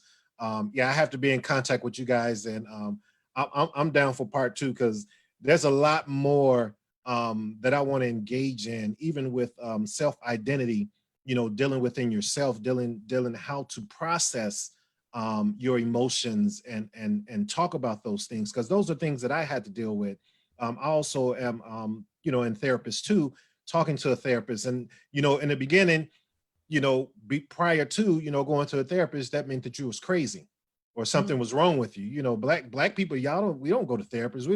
We don't talk about emotions and feelings and all this stuff. So it wasn't until then that the ceiling was shattered that I realized that this is a good thing and not a bad thing. So sometimes we have to shatter that ceiling. It's one thing to be hard. You know, we got to be hard and we got to be hardcore and numb. But when we're numb, that's why it's so easy when we see our best friend die and go to the funeral, and then there's no emotionals in that feeling right there. So I just want to close out saying thank you so much for bringing these brothers together, bringing us together. Man, you guys are amazing. And as I stated in the comments, some powerful brothers, and I want to stay connected with you guys, man. Appreciate you and much love. Kev, I know, I mean, I knew it was going to be good. You know, it's like when you can anticipate that something's going to be good, and then it's good, and it's actually, then it's great. Brother Bumi was like, boom, I'm in. He didn't ask any questions. Brother Kemi was like, tell me about it. Oh, you know what, I'm in. And this is Brother Lawrence and Blake from last week. They're like, when is the next one? And they are doing the dance, like, because it's amazing when you're with soul brothers, like soul family. And then Kevin, I had to hunt down a bit, but then he was like, listen, I'm coming out of a conference for 1 week, but put me in the meantime. He didn't have any questions either. And of course, Brother William, who is like, he's a sighting. You have to find him and just kind of scope him, and then poof, and then you got him with it. And then he was like, yeah, I'm in. So thank you so much for coming. I'm going to let us go around one more time. So I'm going to do Kemi last because I love Kemi's energy. So we got Kevin already in. We got Bumi Samuel. You want to say your parting words, Bumi Samuel? Yeah, I'll be quick. I just want to thank the brothers for being on the call. I think that we have to recognize our time for joy as well. I think as brothers, a lot of time we're providers. We're built to respond and to take care and to be defenders. And sometimes we can be it can affect us in ways where we don't necessarily recognize the joy and just opportunities, the moments that we have with each other. So I think that I want to just salute the opportunity to be with you guys and to express that, you know, I learned, I was able to share, and my heart was very heavy this morning when I woke up and I saw the video of the brother explaining himself and talking about, you know, him trying to make it home. That hit me hard, and I wasn't going to do much today, but I'm glad I did. I want to say that, you know, we all will no longer be one day, you know, and we have to decide what our legacy is going to be. We have to decide how we're going to contribute and what we're going to leave behind and what people will say about us. So, you know, I just hope that we can be diligent, we can be resilient, we can stay the course, we can do our own self-study and not falter, not take our foot off the brake, not become lazy, but to really have the endurance and build our muscle for the moments that will call upon us. And I appreciate you guys, and I wish you well. I wish you safety. I wish you power. I wish you strength, and I wish you discernment. I wish you discernment, you know, out here in this world. Thank you so much, Brother Lawrence or Blakey, whichever one of you is unmuted, you can go first and just give us your, I don't know, take away moments, aha moments, see you later moments, you know. Wow, there's a lot to process and unpack for myself here. Um, I think something I definitely have to say is how grateful and thankful I am for this opportunity. Simply because we're all Black men, but also it's helping me to continue in discovering my purpose and figuring out how I can make a positive impact in the world. I think one of the things that I really took away here is somebody said something along the lines of, if you're somebody who could be on the front lines versus somebody who can be an organizer. Me, I like to talk. I think it's part of my natural gift. So creating my podcast, and eventually it led me to be here. And so it's helping me to further understand that what I am doing and who I am is helping somebody in some kind of way. I am a servant leader at heart, and to be in a space like this and to engage with other people who look like me and kind of think like me, but also to share their experiences is very powerful for me. I think that I'm almost at a loss for words because I need to let everything kind of marinate and process. But what I can say is that I'm going to continue to fight the good fight and do what it is that I have to do to keep myself safe, mentally stable, because I know that I'm an asset to this world. And like you said, I know that we're going to all leave at one point. It brings me to think about, you're working on your dash. When you have a tombstone, you have the year you were born and the year you left. But every day I try to get up and figure out, how am I going to work on my dash? What am I going to do to make sure that the space in between the time I came here and the time that I left, what kind of impact did I leave? And know that everything that I do is not for myself. I want to leave a legacy. I want to leave something here for somebody else to be able to pick up and make their life easier and better, because that's ultimately the way I see that our ancestors have done for us. And so I'm willing to continue in that movement. I just really am so blessed and fortunate to have been here today amongst such bright and intelligent Black men. And I look forward to continuing the conversation.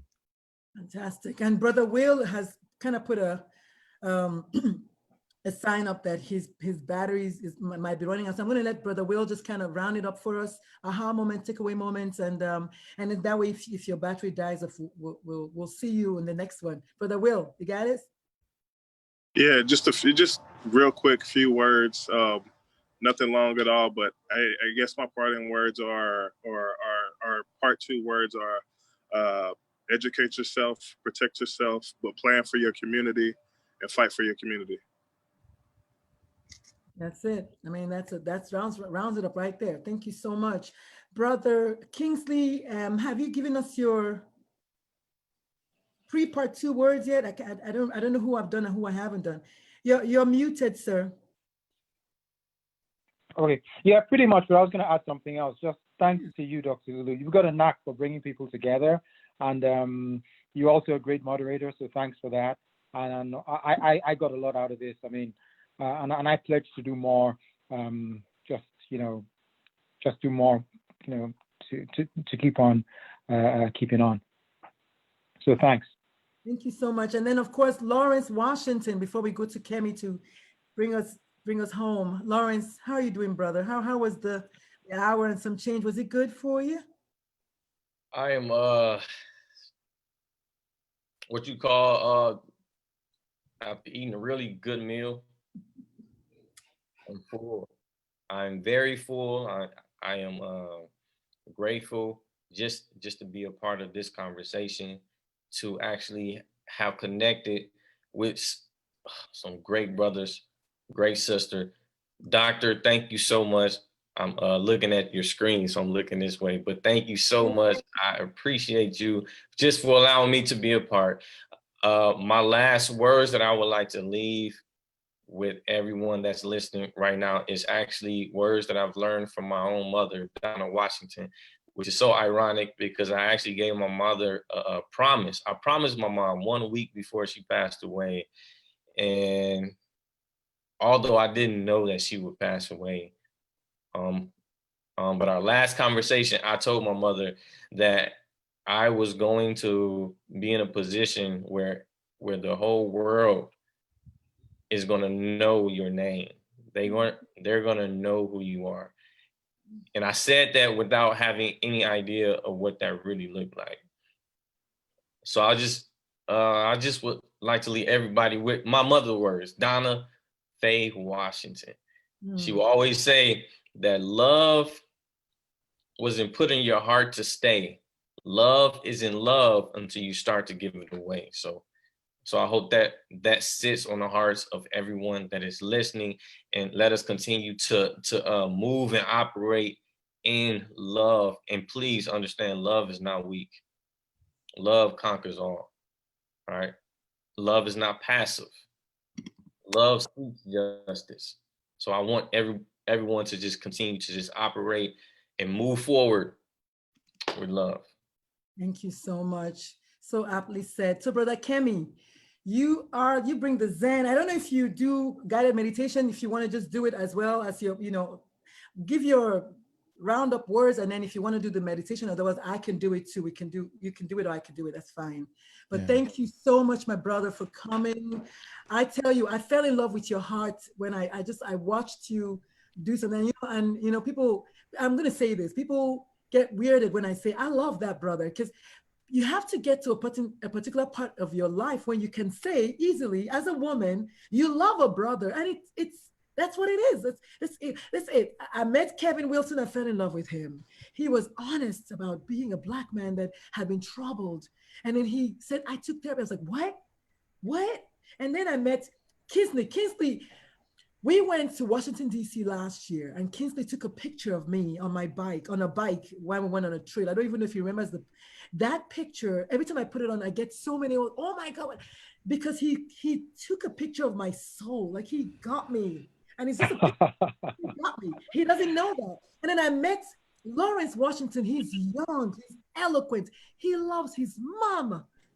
And his hashtag is "My Mama Lives" or something like that. And I was like, what a beautiful hashtag. And he mentors youth. Are you kidding me? Of course I love him. Brother Blake, crazy, but I love this guy. I saw him one time. I was on Instagram. I don't know what I was doing. And he was like, and he joined me. I was like, oh, you could do that. And then we went like, oh.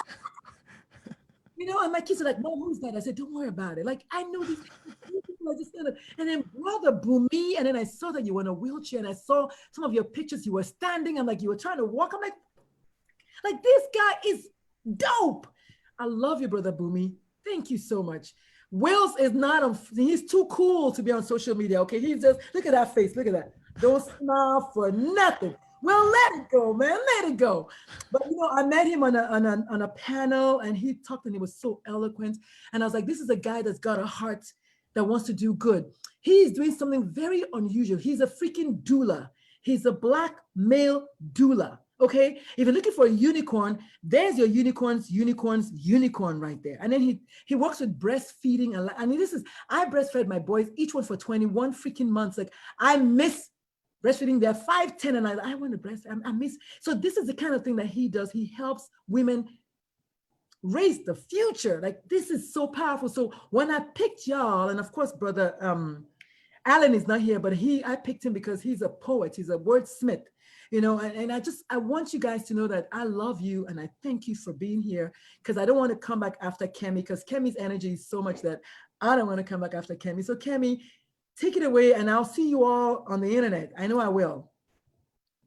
Wow, that's a powerful way to close it out. And I will say thank you for everybody who spoke here today. I mean, I think we literally on this call represented several spectrums of the Black male experience and emotions that we're having right now. So I just appreciate the honesty and that we can actually agree and disagree on different points. And it's very similar to what Bumi said when some of y'all said, Blake and Lawrence are like coming in with a lot of emotions, and I was about to cancel this thing. I was like, hey, I don't want to deal with this right now. But I'm so glad I did. Just so you know, I almost canceled it. This morning, I almost canceled it. When I saw that I didn't see the video, but like you said, you can run away, but you can't hide. The news comes to you. I almost canceled it. And I asked Reverend Kevin Wilson, I said, you posted, Kevin Wilson, did I tell you that? I said, you posted in the group, because I didn't want to mess with it. I didn't want to do it. And then I was like, well, you know what? I'm going to do it because we all need this outlet. We are all suffering. We're all getting re-traumatized. And so let's just do 2 hours, and just maybe we can.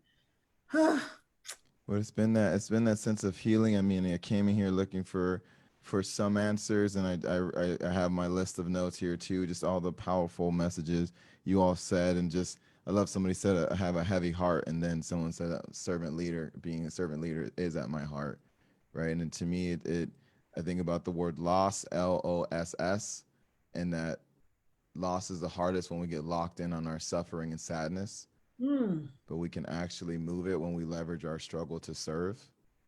And we've heard different versions of service come out of this group, from, stand up and also sit back and listen. We've seen that whole spectrum discussed right here, and then also to speak what's on our hearts. And we open with a prayer. I'd love to close out with a visualization, because you all have last night before, like I said, I haven't really been making any direct posts like calling some of this out, but was just writing to my friends saying, my goal is to create powerful content that saves lives, right? Like that. When I wrote that, all right, that's what I want to do, regardless if I get, like we're talking about being entrepreneurs. That's how we started this conversation. I'm like, it doesn't matter. I mean, we just sat through this here, and it just feels like it put me back on my path, and just to be able to create more powerful conversations. And I know what is required for that is a sense of safety and belief that we can make it home. So I would love for y'all to close your eyes, and anybody who's out there listening, and we'll just take a breath in together on the count of 3. Take a breath in together on the count of 3. 1, 2, 3. Breath in. Hold it for a moment, enjoying that you can still breathe, and let it out in gratitude.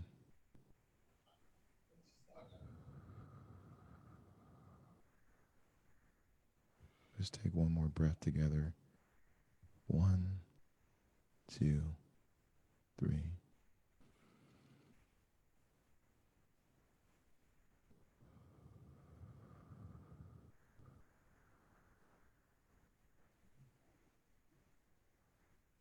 I just want you to imagine that you are turning the knob to the door, your front door, as you're coming back from a long day. You're seeing your living room again, and you're just grateful that things are where you left it. The energy is welcoming you back. You put down your keys, some of you take off your shoes, you do whatever it is that you do to welcome yourself home. And you just take a moment to sit down. Sit down and be grateful that you're safe, that you made it home one more night.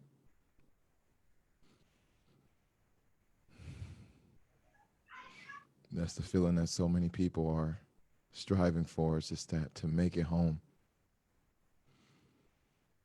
I'm grateful that you've made it home today. I'd love for you to think of what can you do today to make sure that other people make it home as well.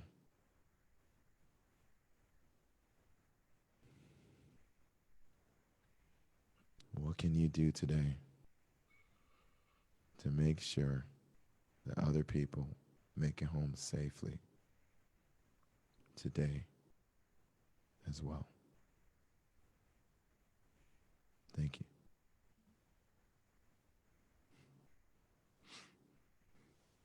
Love y'all. Peace and love. Right. All right. Thank you all so much. Facebook is on fire, but I'm going to leave all the questions. So do me a favor, please. Just go on my page and just answer the questions that you can, and share the videos. I'm gonna turn off Facebook. Facebook, thank you so much for being with us, but I'm not gonna turn off Zoom. Facebook, thank you so much for being with us. Stay tuned till next week. You guys are getting a lot of love. I'm gonna say 3, 2, 1, turn off Facebook. Boom. And then again, I don't know how to do it. So we're just gonna say goodbye. And then Be well, y'all. Stay safe. Be well. Thank you so much. God bless everyone. Please come home every night and check in with me from time to time. And I'll see you all next week, okay? Yes. Or I'll see you on the internet sometime. Peace and love. God bless you all. Yes, God bless you too. Take it easy. Bye, Rev. Save the chat, y'all. Save the chat before I get out, okay? because once I get out, you can't save it How anymore. do you, like the Zoom chat? How do you save that? Yes, Zoom chat, click the 3 dots right there, and then wait, not that. I got it. Okay, save chat. There's somewhere, yeah, we say it says save chat somewhere. I saw that earlier, and I already saved mine. Oh, okay, you know what? Okay, stop live stream right here.